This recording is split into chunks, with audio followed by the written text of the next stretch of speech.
Hello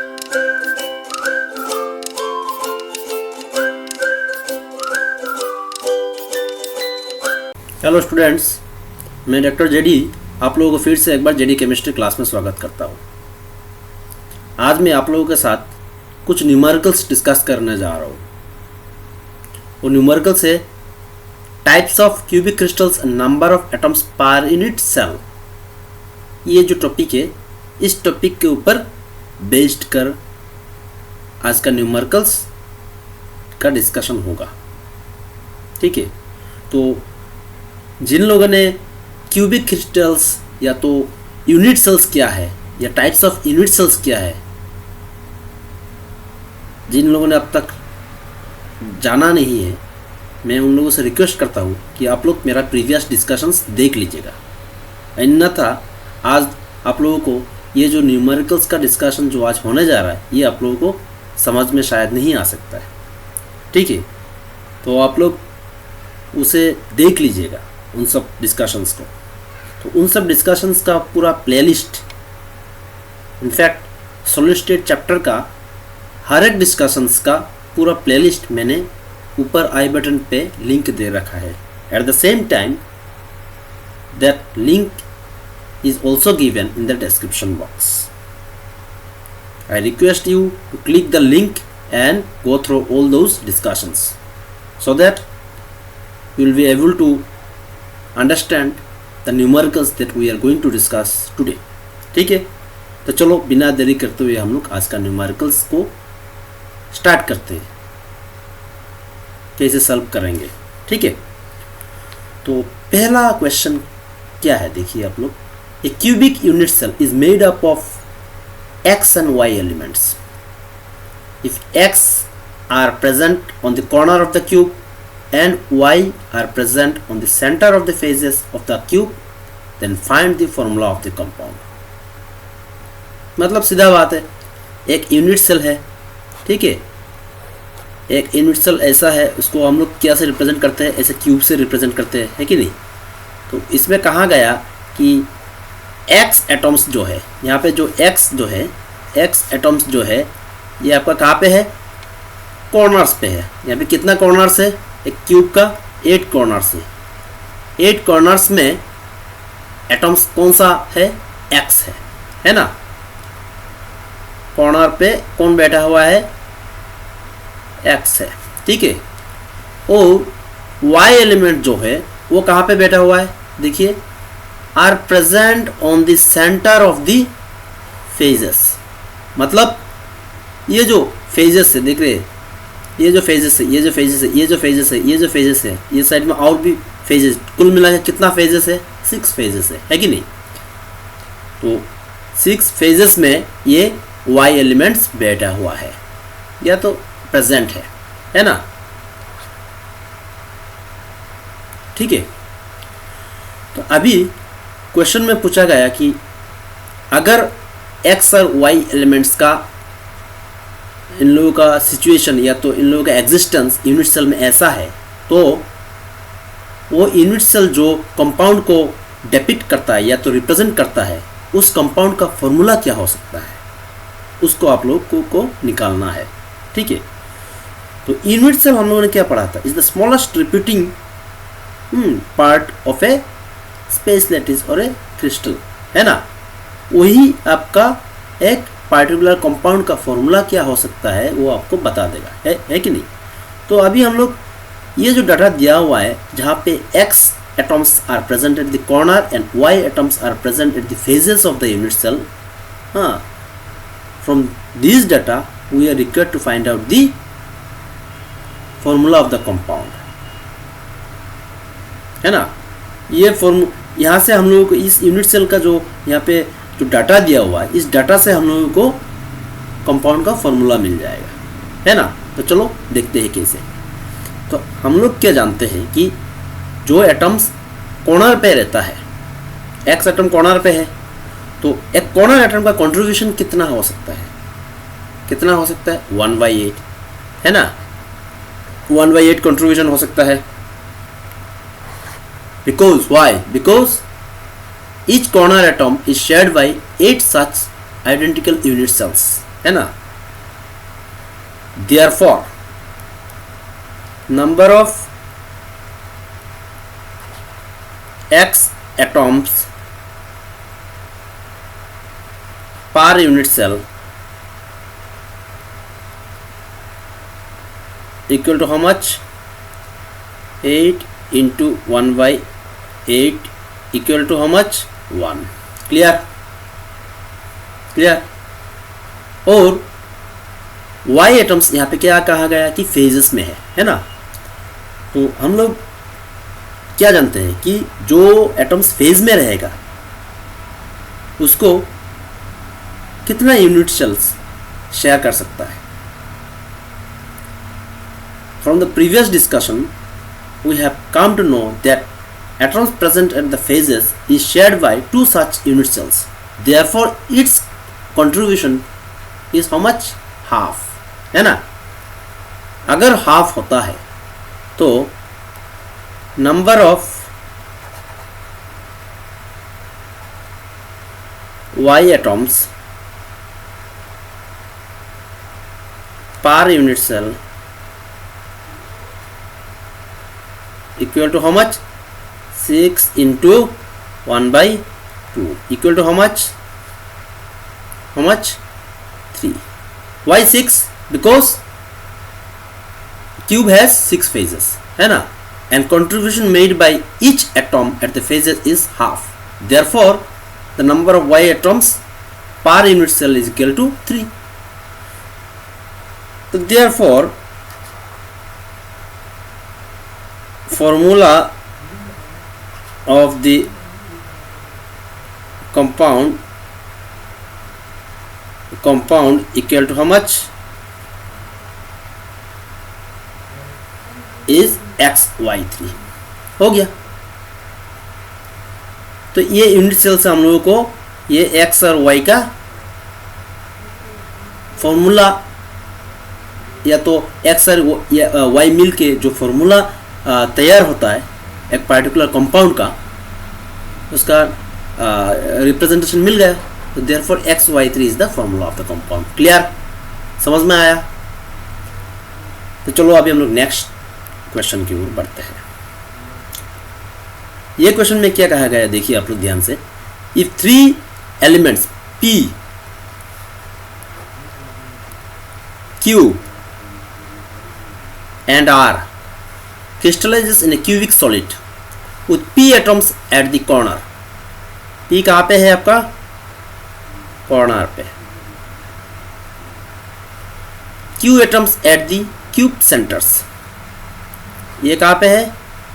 cube centre मतलब body centre.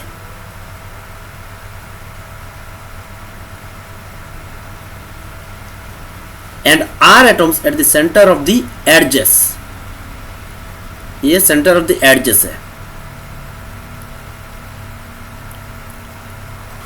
Of edges. ठीक है। Then write the formula of the compound. तब आप लोगों को ये कंपाउंड का फॉर्मूला निकालना है। तो प्रीवियस क्वेश्चन में क्या था, उसमें 2 एटम्स दिया गया था x एंड y। अभी के क्वेश्चन में कितना दिया हुआ है?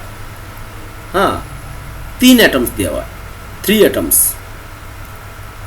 एटम्स ऑफ 3 डिफरेंट एलिमेंट्स, मतलब 3 elements are given. In the previous question there were 2 elements. In this question there are 3 elements, that is P, Q and R।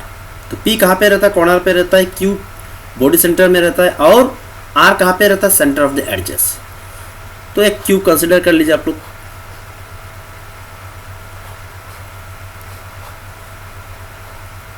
ठीक है। तो P कॉर्नर पे, ये सब कॉर्नर पे P रहता है ना। Q कहाँ पे? कि ये Q का बॉडी सेंटर पे रहता है और R कहाँ पे रहता है?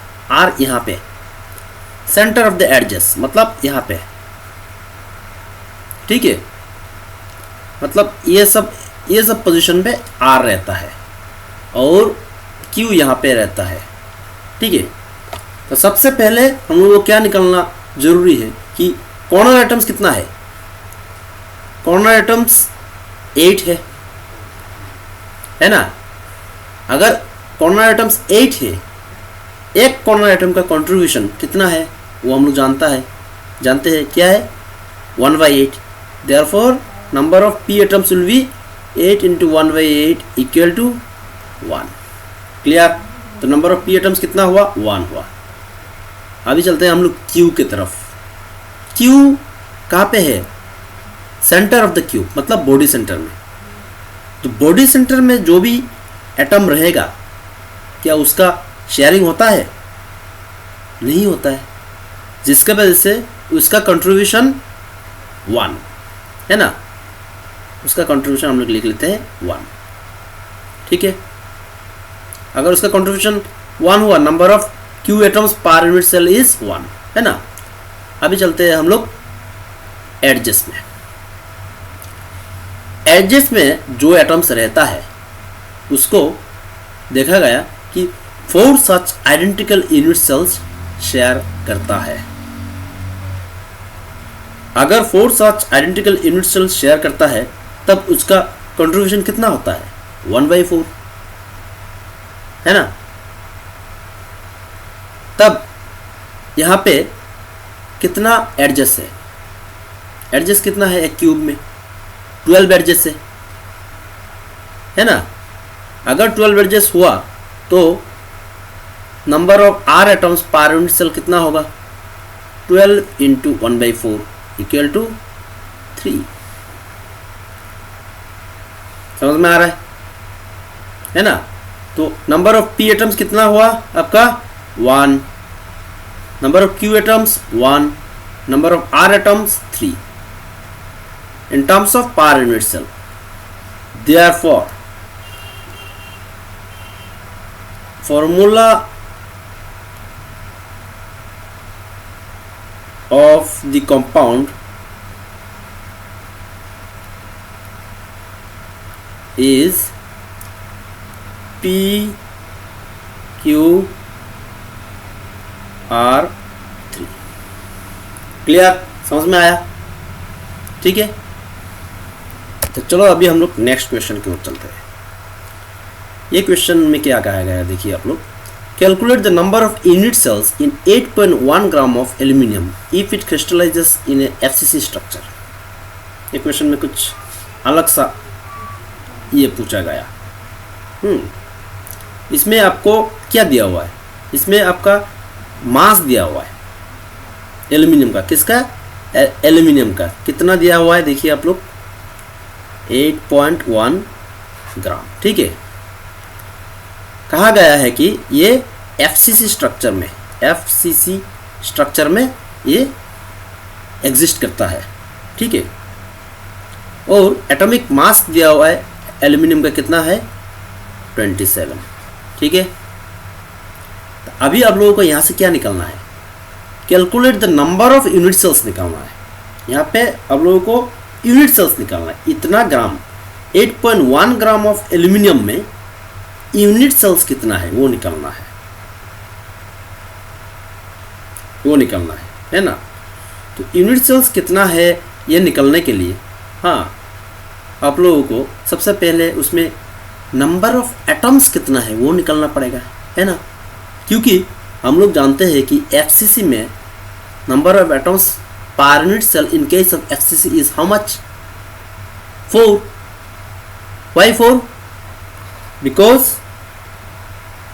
there are corner atoms as well as there are atoms present at the center of the phases. Therefore कुल मिला के वहाँ पे number of atoms per unit cell becomes 4 that we have learned from previous discussion, ठीक है। समझ में आ रहा है ना। तो अभी हम लोग अगर जानते हैं कि number of atoms per unit cell in case of FCC is 4, then if you are able to find out the total number of atoms present in 8.1 gram of aluminium, then that number divided by 4 will give you the number of unit cells, है ना। अगर हम लोग 8.1 gram of aluminium में कितना atoms है, अगर मान लीजिए 16 एटम्स हुआ, मान लीजिए फॉर एग्जांपल, तो 16 का अगर हम लोग 4 से डिवाइड कर देंगे तो कितना यूनिट सेल्स आया, 2 यूनिट सेल आया है ना, 2 यूनिट सेल आया, वही तो है आंसर। तो अभी हम लोग इसको विस्तार से करते हैं। देखिए तो यहाँ पे दिया गया कि 8.1 ग्राम है ना, तो अभी therefore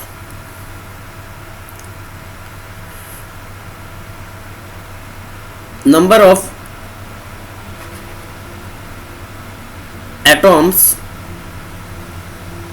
atoms present in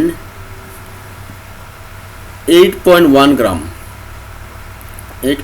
gram of aluminium equal to how much, 8.1 divided by 27 multiplied by Avogadro's number. Why Avogadro's number से हम लोगों ने क्यों मल्टीप्लाई किया? जिन लोगों को अच्छा से मोल कॉन्सेप्ट पता है शायद समझ पाएंगे, है ना, क्योंकि 8.1 gram divided by 27 will give you the number of moles and we know that 1 mole contains Avogadro's number, therefore 8.1 divided by 27 gram will give how much number of atoms, that will be multiplied by Avogadro's number, है ना, समझ में आया, clear? अच्छा, तो ये हो गया आपका number of atoms present per unit cells, तो हो गया। तो अभी यहाँ से आप लोग क्या करना पड़ेगा, आप लोगों को यहाँ से नंबर ऑफ यूनिट सेल्स निकालना पड़ेगा, है ना। तो अभी नंबर ऑफ यूनिट सेल आप लोग कैसे निकालेंगे? Therefore number of unit sales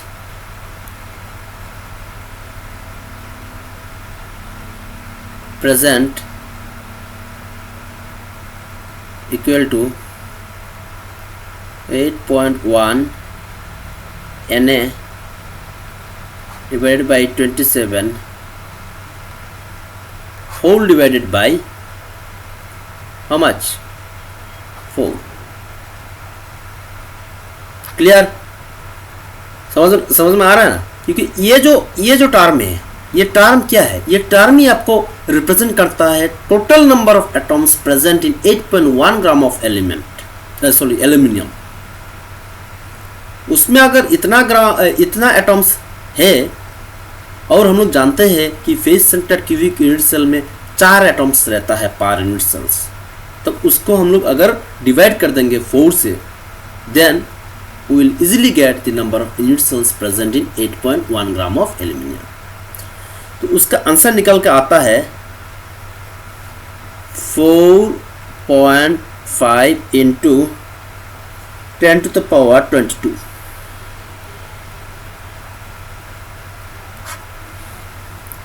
clear? समझ में आया? ठीक है, अच्छा। तो अभी चलो हम लोग नेक्स्ट क्वेश्चन की ओर आगे बढ़ते हैं। ये क्वेश्चन क्या कहता है, देखिए आप लोग, a cubic solid is made up of 2 elements X and Y. ठीक है, Y are present at the corners. कौन सा एलिमेंट कॉर्नर में है? वाई, है ना, of the cube, and atoms X at the body centre है। ये कहाँ पे है? बॉडी सेंटर पे है, मतलब क्यूब का सेंटर में, वो अंदर में है, उसको दिखाई नहीं देता है, उसको बाहर से आप लोग देख नहीं सकते, या तो ट्रांसपेरेंट होगा तो देख सकते हैं, अन्यथा नहीं। ये आपका बॉडी सेंटर में है। ठीक है, what is the formula of the compound? आप लोगों को कंपाउंड का फॉर्मूला निकालना है। ये तो सबसे इजी क्वेश्चन है ना, कॉर्नर में है, मतलब number of Y atoms, number of y atoms present per unit cell equal to 8 into 1/8 equal to how much? 1। Body centre में अगर होता है उसको कोई शेयर नहीं करता है। Number of X atoms per unit cell equal to 1। Therefore, formula of the compound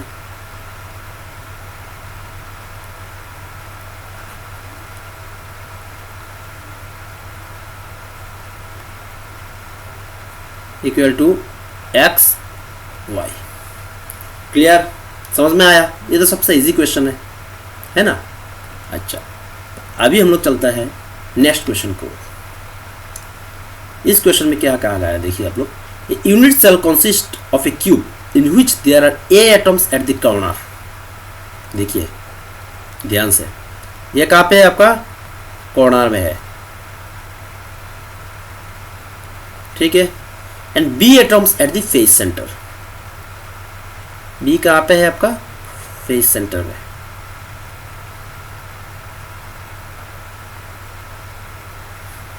ठीक है, फेस सेंटर में है। And A atoms are missing from 2 corners in each unit cell। अभी आप सोचिए, यहाँ पे और एक एडिशनल बात कहा गया, वो क्या है? A atoms are missing from 2 corners in each unit cells। ऐसा यूनिट सेल तो रह गई जहाँ पे कहा गया कि A atoms कॉर्नर में रहेगा।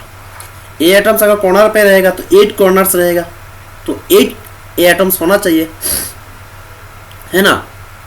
8 A atoms होना चाहिए, लेकिन नहीं, इसमें कुछ एडिशनल बात भी कहा गया है। वो क्या है? 2 कॉर्नर में से 8 में से 2 कॉर्नर से A atoms मिसिंग है। मतलब कुल मिला के वहाँ पे 6 कॉर्नर्स में A atoms को पाया गया है, या तो एग्जिस्ट करता है A atoms। मतलब 6 कॉर्नर्स में A एग्जिस्ट करता है, बाकी 2 में A atoms नहीं है। 8 में से 6 में पाया गया, 2 में नहीं पाया गया A को, ठीक है। तो हम लोग जानते हैं कि कॉर्नर एटम्स का कंट्रीब्यूशन कितना है? 1/8, है ना। क्लियर? Therefore,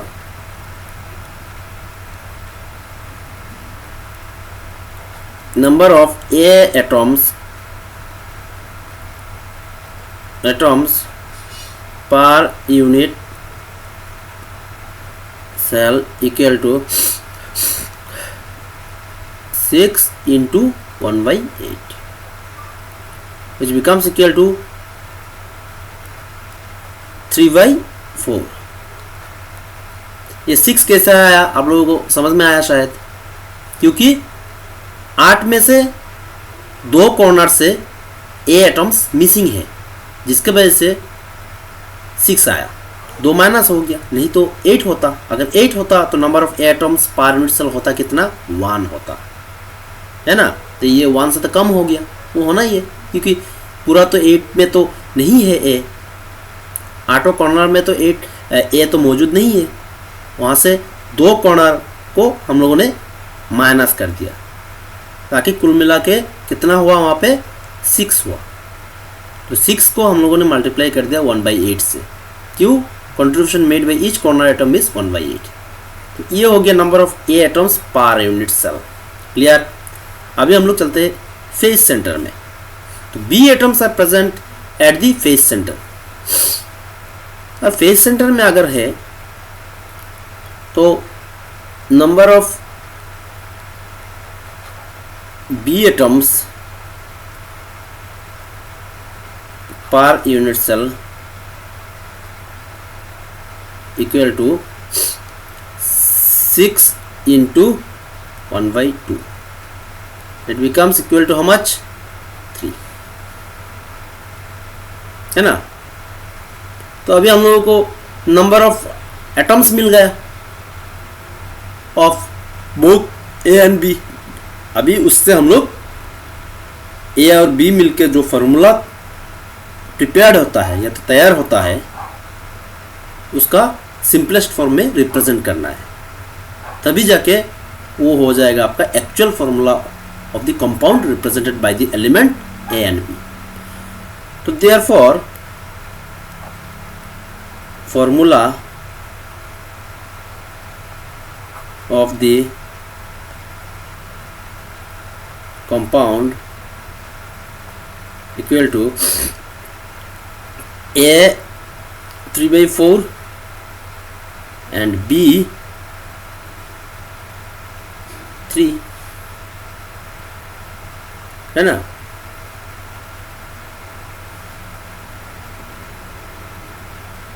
इसका जब आप लोग सिंपलेस्ट फॉर्म में लिखेंगे, हाँ, तो क्या हो जाएगा आप लोग देखिए। सिंपलेस्ट फॉर्म में जब आप लिखेंगे ए बी कितना होगा, आप देखिए ए बी 4 हो जाएगा। क्लियर, समझ में आ रहा है। तो अभी हम लोग चलते हैं नेक्स्ट क्वेश्चन की ओर। नेक्स्ट क्वेश्चन कुछ अलग है। इसमें पूछा गया कि tungsten crystallises in A BCC unit cell. Tungsten एक एलिमेंट है, उसमें मतलब बहुत सारा एटम्स रहेगा।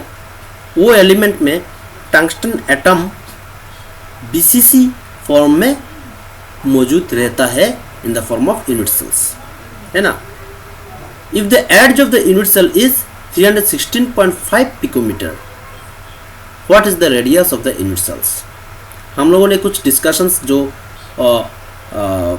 प्रीवियस वीडियो में हाँ दे रखा है या तो डिस्कस कर चुके हैं, उसमें हम लोगों ने radius, nearest neighbour distance, edge length को लेके कुछ कैलकुलेशंस किया था। वहाँ से कुछ फार्मूला निकल कर आया था। अभी उस फार्मूला जो हम लोगों ने निकाला था, वो सब फार्मूला का एप्लीकेशंस ये सब न्यूमेरिकल्स में होगा। इसमें आप लोग देखिए क्या दिया गया, एज लेंथ दिया गया। एज लेंथ को हम लोग जनरली रिप्रेजेंट करते हैं 316.5 पिकोमीटर, जनरली रिप्रेजेंट करते हैं ए से, है ना। इसका वैल्यू है आपका 316.5। आप लोगों को क्या निकालना है, रेडियस निकालना है। रेडियस को हम लोग रिप्रेजेंट करते हैं स्मॉल आर से। As per our previous discussions हम लोग जानते हैं कि radius of body centre cubic unit cell is √3/4 into ए।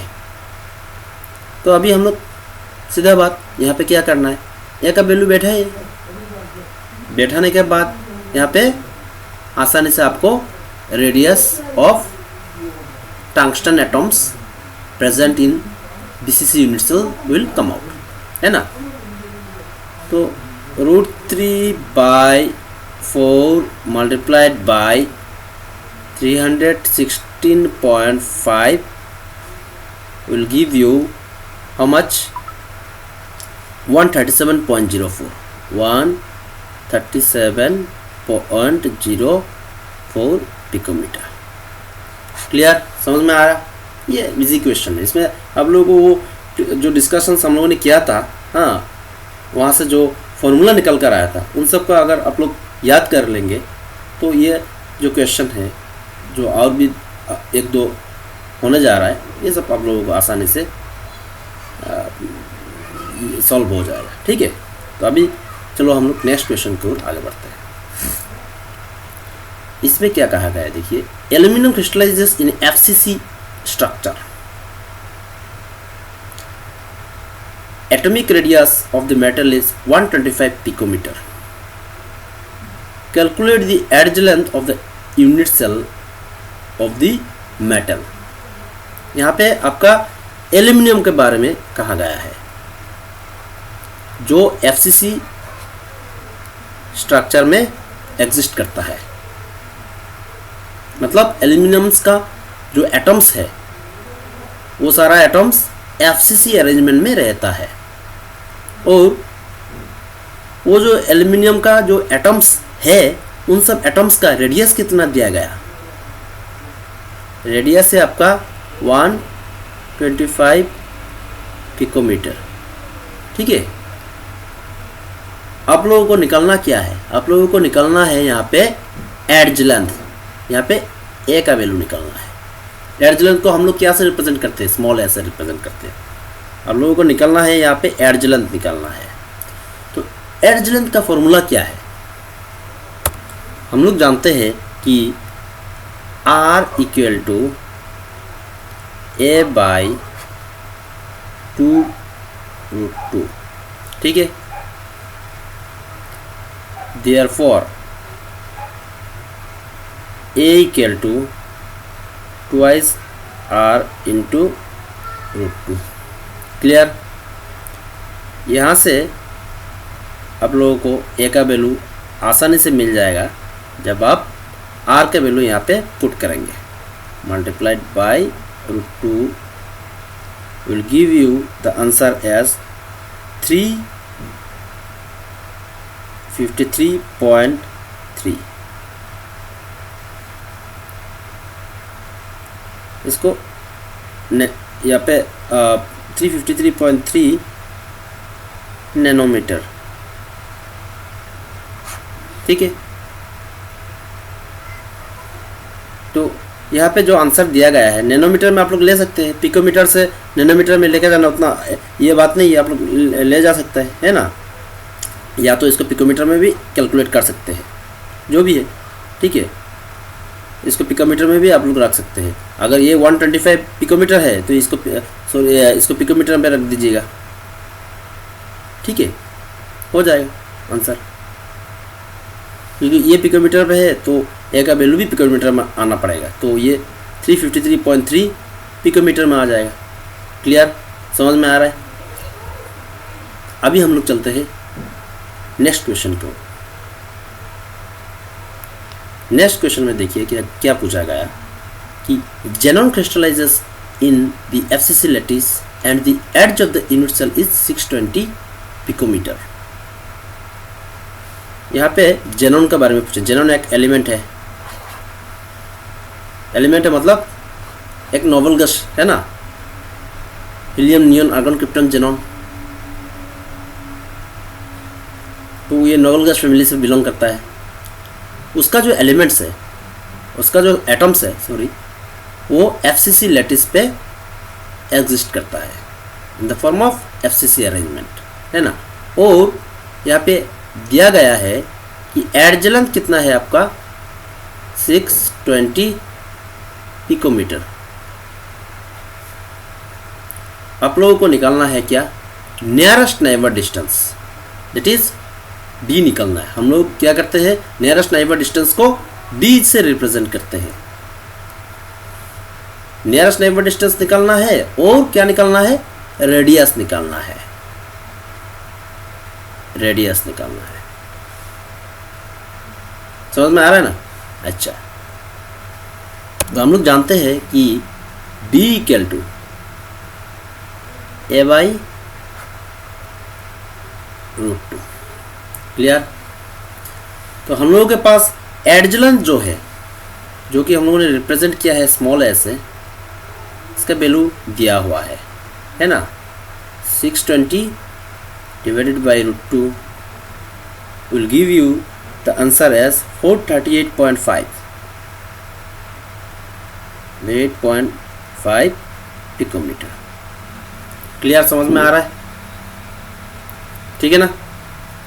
अच्छा, अभी क्वेश्चन का पहला पार्ट तो सॉल्व हो गया। यहाँ पे क्या कहा गया, नियरेस्ट नाइबर डिस्टेंस निकालना है। तो नियरेस्ट नाइबर डिस्टेंस को हम लोग D से रिप्रेजेंट करते हैं, स्मॉल d।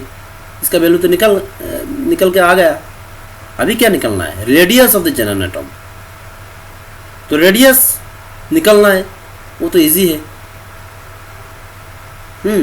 रेडियस क्या होगा आपका, R equal to D/2 for pure elements.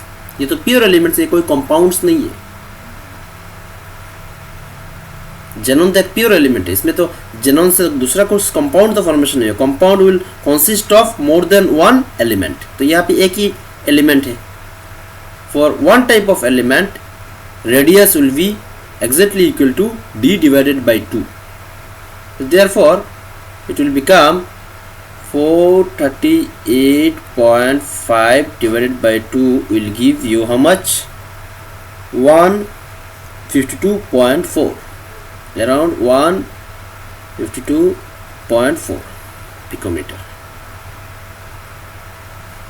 Clear, समझ में आया है ना? तो अभी आप लोग इस टाइप ऑफ क्वेश्चंस को और सॉल्व कीजिएगा, और बहुत सारा क्वेश्चंस बुक में भी दिया रहेगा, और मैं भी अपकमिंग डिस्कशंस के दौरान और बहुत सारा न्यूमेरिकल्स डिस्कस करूँगा। ठीक है, तो जितना न्यूमेरिकल्स आप लोग करेंगे या तो सॉल्व करेंगे, उतना ही आप लोगों का एक ये जो चैप्टर है, इस चैप्टर के ऊपर आपका ग्रास्प आ जाएगा। ठीक है, ये चैप्टर आपका मुट्ठी में आ जाएगा। ठीक है, तो मेरा आज का डिस्कशन यहीं तक सीमित रहता है। ठीक है, तो मैं आशा करता हूँ कि आप लोगों को ये जो न्यूमेरिकल्स आज हम लोगों ने डिस्कस किया है, ये आप लोगों को समझ में आया। देखिए, मैं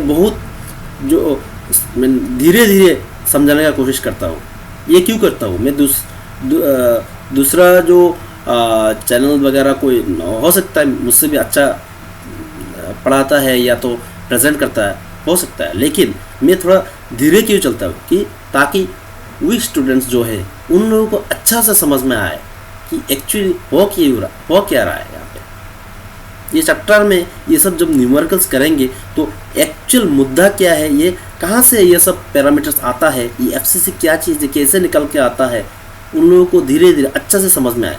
कोई टीचर अगर ज़्यादा स्पीड से बोलेगा, ज़्यादा हड़बड़ी करेगा, तो जो वीक स्टूडेंट्स है वो कुछ समझने में भी उन लोगों को दिक्कत होगा। तो मैं चाहता हूँ कि हर एक स्टूडेंट्स को अच्छा से समझ में आए मेरा हर एक डिस्कशन। मेरा उसी से ही मुझे सेटिस्फेक्शन मिलता है। अगर आप लोगों को समझ में आया मेरा ये डिस्कशन से एटलीस्ट 1% भी समझ में आया तो ये मेरे लिए बहुत है। ठीक है, तो मेरा आज का डिस्कशन यहीं तक सीमित रहता है। अगर आप लोगों को इस डिस्कशन के दौरान आप लोगों को कुछ समझ में नहीं आया, आप लोग प्लीज़ कमेंट्स कीजिएगा। अगर समझ में आया ये डिस्कशन का जो वीडियो है, इसे लाइक कर दीजिएगा और ये चैनल को सब्सक्राइब कर लीजिएगा, ताकि हर एक डिस्कशन जो मैं लेकर आऊँ उसका नोटिफिकेशन आप लोगों को इंस्टेंटली मिल जाए। तो थैंक यू, मिलते हैं नेक्स्ट डिस्कशन में।